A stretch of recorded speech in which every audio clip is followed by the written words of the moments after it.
The invisible guest of the old Haveli. In the midst of a dense forest stood an old Haveli.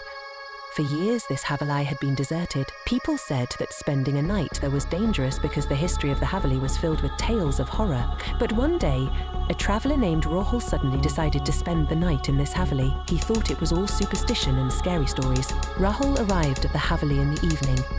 From the outside it looked eerie, but upon entering he was amazed. There were vast rooms, old furniture, and a large door that reminded him of various memories. He took out his camera and started taking pictures. As evening fell, the atmosphere of the Haveli began to change.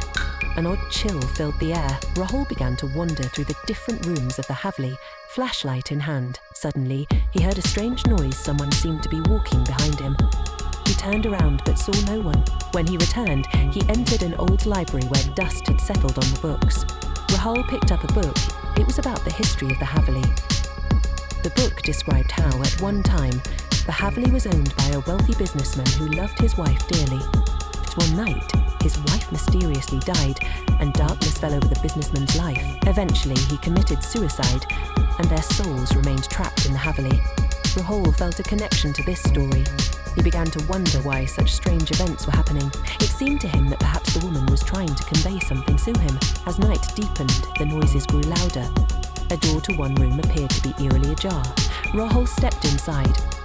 Upon entering, he saw an old mirror where his reflection was clear. But after a while, his reflection began to fade, and an invisible face appeared in the glass. Rahul was terrified.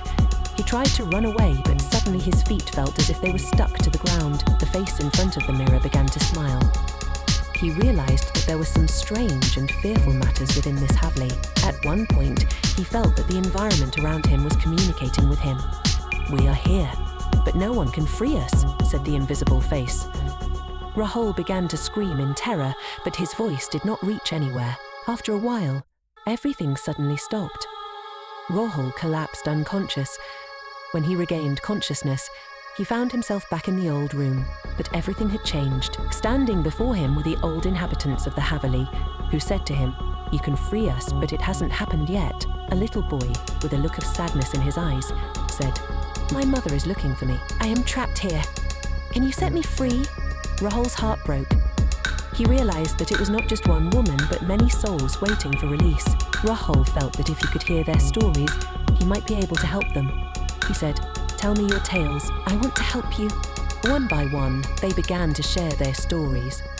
The woman said, "My name is Maya. I came here looking for my husband, but he left me." Another soul said, "My name is Rohit. I came here seeking revenge, but I know I must face the consequences of my actions." Rahul listened to their stories attentively.